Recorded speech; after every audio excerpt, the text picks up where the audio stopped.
செயற்குழு கூட்டத்தில் தளபதி ஸ்டாலின் பேசிய பேச்சு என் இதயத்தில் ஒரு அதிர்வை ஏற்படுத்தியது.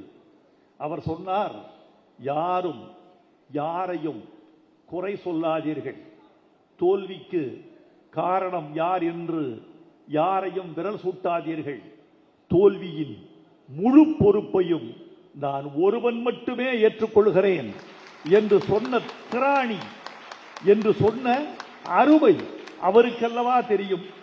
நண்பர்களே, ஒரு உண்மையை சொல்லுகிறேன். இந்த தோல்விக்கு பிறகு நாம் காலத்தை புடம் போட வேண்டும். இயக்கத்தை இந்த தோல்விக்கு பிறகு நாம் செம்மை உறுத்த வேண்டும். என்ன நிகழ்ந்தது என்பதை நமக்கு நாமே சுய பரிசோதனை செய்து கொள்ள வேண்டும். நான் ஒன்றை சொல்லிக் கொள்ள வேண்டும் என்று ஆசைப்படுகிறேன். நான் எளியவன், அரசியல் அறியாதவன், உங்களோடு பயணிக்க வாய்ப்பு அற்றவன் அல்லது தகுதி கூட இல்லாதவன். ஆனாலும் நான் சொல்லுகிறேன், இந்த தோல்விக்கு காரணமான ஆட்கள் என்று நீங்கள் கருதுகிற ஆட்கள் யார் மீதும் நடவடிக்கை எடுப்பதற்குரிய காலம் இது அல்ல. யார் மீதும் நடவடிக்கை எடுப்பது இது அல்ல என்று நான் சொல்வதற்கு காரணமே, எல்லார் மீதும் தவறு இருந்தால் யார் மீது நடவடிக்கை எடுப்பது? இது நம்மை நாமே தேற்றிக்கொள்ள வேண்டிய காலம். ஜப்பானில் ஒரு கதையை சொல்வார்கள்.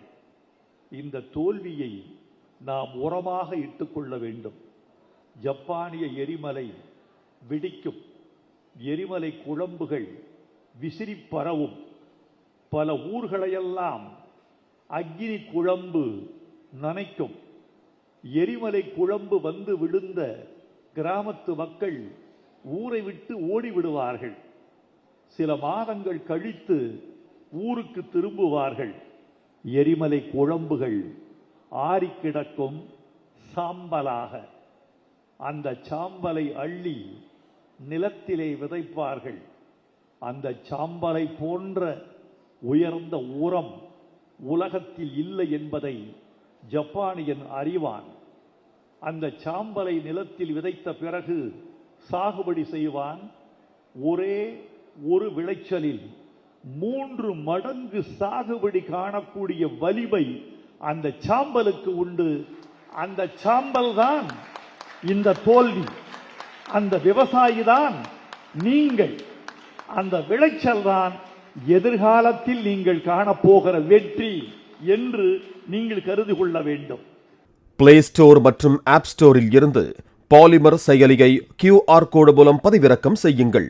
செய்திகளை உடனுக்குடன் பெறுங்கள்.